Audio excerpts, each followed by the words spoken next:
अस्सलामुअलैकुम। आज मैं बना रही हूँ चिकन के शामी कबाब। तो शामी कबाब बनाने के लिए गोश्त जो मैंने लिया है वो चिकन लेग थाइस का भी लिया है और बोनलेस भी लिया है।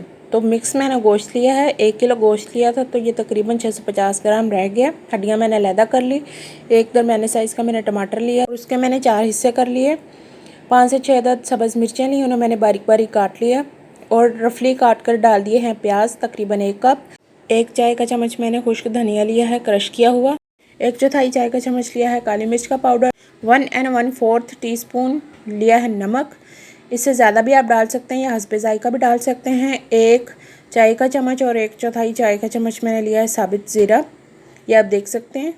1.5 टीस्पून मैंने इसमें शामिल किया है लहसुन और अदरक का पेस्ट, यानी कि 1.5 चाय का चम्मच लहसुन और अदरक का पेस्ट। 1 चौथाई चाय का चम्मच हल्दी, 1 चाय का चम्मच सुरख मिर्च पाउडर का, और इसमें मैंने पानी शामिल कर दिया है तकरीबन 1 लीटर। जितनी दाल है और जितना चिकन है इसके लिए 1 लीटर जो है वो काफ़ी रहेगा। चिकन मैंने लिया है 650 ग्राम और छोटे कप के हिसाब से ये 3 कप दाल बनती है। अगर मग का हिसाब करें तो ये 1.5 मग जो है चने की दाल का बनता है। तो ये देसी दाल है जो साइज़ में थोड़ी सी छोटी होती है।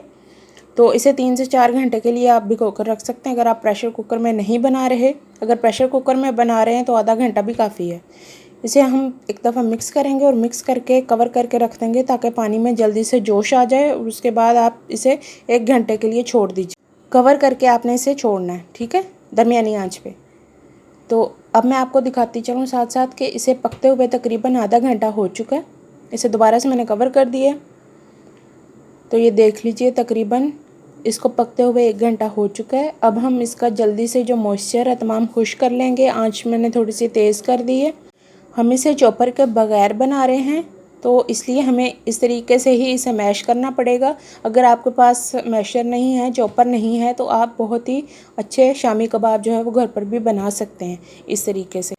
15 से 20 मिनट आपको इस तरीके से दाल और चिकन को मैश करना होगा। इसे पकते हुए तकरीबन 1 घंटा हो चुका है।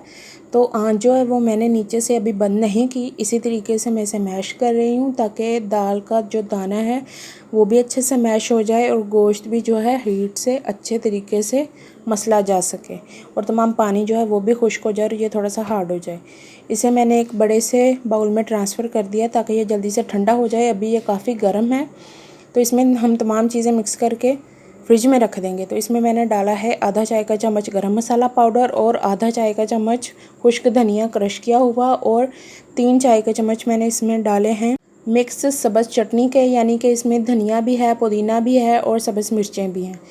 1 अंडा मैंने इसमें शामिल कर दिया है। आप अपने जायके के हिसाब से भी ग्रीन पेस्ट इसमें शामिल कर सकते हैं। 1 कप मैंने चॉप किए हुए इसमें प्याज डाले हैं। तो अच्छे से हमने इसे अब मिक्स कर लेना है तमाम चीज़ें ताकि एक जान हो जाए, और उसके बाद हम इसे फ्रिज में रख देंगे तकरीबन 20 से 25 मिनट के लिए ताकि ये थोड़ा सा हार्ड भी हो जाए और ठंडा भी हो जाए। तो 20 मिनट के बाद मैंने इसे फ्रिज से निकाल लिया है और अब हम इसके शामी कबाब तैयार करेंगे। छोटे या बड़े आप अपनी मर्ज़ी के हिसाब से बना सकते हैं। तो मैं दरमियाने साइज़ के बनाऊँगी। तो इस तरीके से पहले आपने राउंड शेप में घुमाते चले जाना है और उसके बाद आपने इसे फ्लैट कर लेना है। थोड़ा सा हाथों की मदद से आप प्रेस करेंगे और इसे फ्लैट कर लेंगे। इस तरीके से आपने नीट थोड़ा सा कर लेना। हाथों को मैंने बिल्कुल भी ग्रीस नहीं किया, ना ही ऑयल लगाया और ना ही घी। ऐसे ही मैं शामी कबाब जो है वो बना रही हूँ, ना ही मैंने ट्रे को ग्रीस किया है। तो अच्छे तरीके से अब हम इसे बेल कर एक साइड पर रखते जाएंगे। अगर आप चाहें तो आप 15 से 20 मिनट के बाद भी इस तरीके से बेल कर फ्रिज में रख सकते हैं और 15 से 20 मिनट के बाद आप जो है इसे फ्राई कर सकते हैं। तो ये देख लीजिए, आपको दिखाने के लिए ये साबित मिर्चों का जो छिलका है वो वाला है। तमाम मिर्चों का फ्लेवर जो है वो मसाले में आ चुका है। अब हमें इसकी ज़रूरत नहीं, हम इसे डिस्कार्ड कर देंगे क्योंकि हमने इसे मैश नहीं किया है, ना ही चॉपर में डाला है, हाथ से हमने इसे मैश किया है। तो इस तरीके से हम तमाम शामी कबाब बना लेंगे। एक तवा मैंने ले लिया, नीचे चूल्हा मैंने जला लिया है, इसके ऊपर मैंने कुकिंग ऑयल डाला है थोड़ा सा। हस्बे ज़रूरत भी आप डाल सकते हैं, लेकिन हमें 1 कप चाहिए होगा। और इस तरीके से हम शामी रखते जाएंगे और इन्हें फ्राई कर लेंगे। 4 से 5 मिनट हमने एक साइड को फ्राई करना है और 4 से 5 मिनट हमने दूसरी साइड को फ्राई करना है।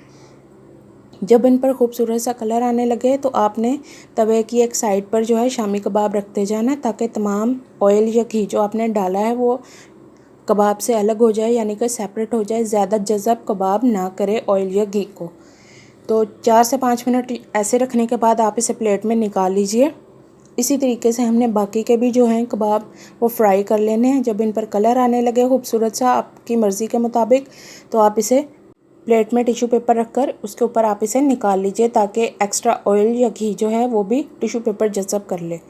तो तमाम हमने इसी तरीके से बना लेने हैं और इसे एक साइड पर पहले हम रखते चले जाएंगे। तो तमाम कबाब जो हैं वो मैंने बना लिए हैं, कुछ मैंने छोड़े हैं, वो उसका मैं आपको बाद में बताऊंगी तरीका। तो आधे कबाब मैंने इस तरीके से बना लिए हैं। आप इसे सर्व कर सकते हैं केचप के साथ और मायो के साथ, यानी कि मायोनीज़ के साथ। अगर आपके शामी कबाब थोड़े से ड्राई हो गए हैं या खुश्क हो रहे हैं, तो आप क्या करेंगे कि जब आप उसका मसाला तैयार करेंगे उसमें आप 1 से 2 उबले हुए मैश करके आलू उसमें डाल दीजिए। इससे भी आपके शामी कबाब बहुत ही ज़्यादा सॉफ्ट बनेंगे। लेकिन ये वाला टेक्सचर जो है वो बिल्कुल ही बेहतरीन है शामी कबाब का, क्योंकि हमने इसमें लेग और थाइस के पीसेस जो हैं वो भी ऐड किए थे गोश्त के, तो इसलिए ये काफ़ी जूसी बना है शामी कबाब। तो ये वाले जो आप शामी कबाब देख रहे हैं, ये वाले मैंने अंडे में डिप करके बनाए हैं और ये मैंने अकेले बोनलेस चिकन के साथ बनाए हैं। इसमें मैंने लेग और थाइस का गोश्त जो है वो नहीं डाला था। तो ये देख लीजिए, ये थोड़े से जान के अंदर होते हैं, उस तरीके से ज़्यादा सॉफ्ट नहीं होते। तो दोनों तरीके मैंने आपको बता दिए हैं। इसको मैंने अंडे में डिप करके बनाया है और साथ ही चिकन जो मैंने लिया था वो मैंने बोनलेस लिया था। तो रेसिपी अगर आपको पसंद आती है तो प्लीज़ लाइक किया करें, दोस्तों के साथ शेयर किया करें। चैनल को अभी तक आपने सब्सक्राइब नहीं किया तो चैनल को सब्सक्राइब कर लें और साथ ही बेल आइकन को ज़रूर प्रेस करें, ताकि मेरी हर नई आने वाली रेसिपी का नोटिफिकेशन आपको मिल सके। Thank you for watching. अल्लाह हाफिज़।